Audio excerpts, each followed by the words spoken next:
ನಮಸ್ಕಾರ, ನೀವು ನೋಡ್ತಾ ಇದ್ರಿ ಭಾರತ್ ಒನ್ ಕೊಪ್ಪಳ ನ್ಯೂಸ್. ನಾನು ಮಂಜುನಾಥ್ ತೋಟಗೇರ್.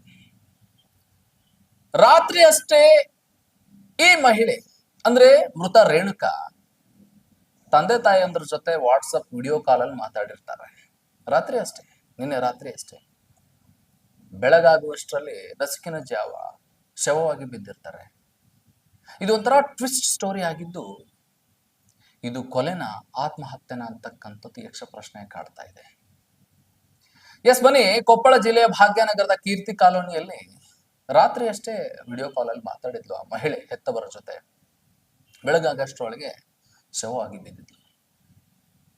ಗದಗ ಜಿಲ್ಲೆಯ ಈ ಮಹಿಳೆ ಹೆತ್ತವರು ಆರೋಪ ಮಾಡ್ತಾ ಇರ್ತಕ್ಕಂಥದ್ದು ಏನಂತಂದ್ರೆ, ಆಕೆಯ ಗಂಡ ಮತ್ತು ಅವರ ಮನೆಯವರು ಉಸಿರುಗಟ್ಟಿಸಿ ಕೊಲೆ ಮಾಡಿದ್ದಾರೆ ಅಂತ ಹೇಳಿ ಹೇಳಿಕೆ ಕೊಟ್ಟಿದ್ದಾರೆ. ಇತ್ತ ಬೆಳಗ್ಗೆ ಆಗಷ್ಟರೊಳಗೆ ಹುಡುಗಿಯ ಮನೆಯವರಿಗೆ ಫೋನ್ ಮಾಡಿರ್ತಕ್ಕಂಥ ಅನಿಲ್ ಆತ್ಮಹತ್ಯೆ ಮಾಡ್ಕೊಂಡಿದ್ದಾಳೆ ಅಂತ ಹೇಳಿಕೆ ಕೊಡ್ತಾರೆ. ಆತ್ಮಹತ್ಯೆನೋ ಕೊಲೆನೋ ಗೊತ್ತಿಲ್ಲ, ಒಟ್ಟು ಒಂದು ಜೀವ ಅಂತೂ ಹೋಗಿದೆ. ಈ ವಿಚಾರಕ್ಕೆ ಪೊಲೀಸರ ತನಿಖೆಯ ನಂತರ ಏನ್ ಬರುತ್ತೆ ಅಂತಕ್ಕಂಥದ್ದನ್ನ ಕಾದ್ ನೋಡ್ಬೇಕಾಗಿದೆ. ಅನುಮಾನಾಸ್ಪದವಾಗಿ ಆ ಗೃಹಿಣಿ ಸತ್ಲ. ಹಾಗಾದ್ರೆ ಆಕೆ ಮುದ್ದು ಮುಖದ ತಾವರೆ ಅಂತಿದ್ಲು.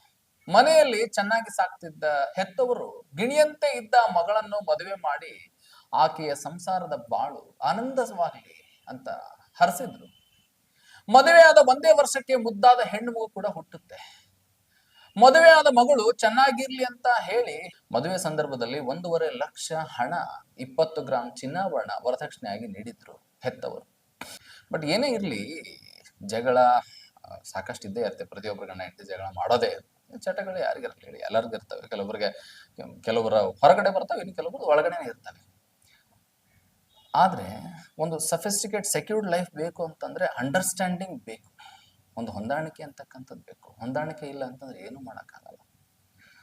ಹೇಗೆ ಒಂದು ನದಿಯನ್ನ ನಾವು ಒಂದು ದೋಣಿಯಲ್ಲಿ ದಾಟಬೇಕಾದ್ರೆ ಒಂದು ಹುಟ್ಟು ಬೇಕಾಗುತ್ತೋ, ಹಾಗೆ ಜೀವನದ ಏರಿಳಿತಗಳ ದಾರಿಯಲ್ಲಿ ಪ್ರತಿಯೊಂದನ್ನು ಅನುಭವಿಸ್ತಾ ನಾವು ಡೆಸ್ಟಿನಿ ರೀಚ್ ಆಗ್ಬೇಕಂತಂದ್ರೆ ಹುಟ್ಟು ಅಂತಕ್ಕಂಥ ನಂಬಿಕೆ ಬಹಳ ಬೇಕು. ನಂಬಿಕೆ ಮತ್ತು ಮ್ಯೂಚುವಲ್ ಅಂಡರ್ಸ್ಟ್ಯಾಂಡಿಂಗ್ ಇವು ಬೇಕೇ ಬೇಕಾಗತ್ತೆ.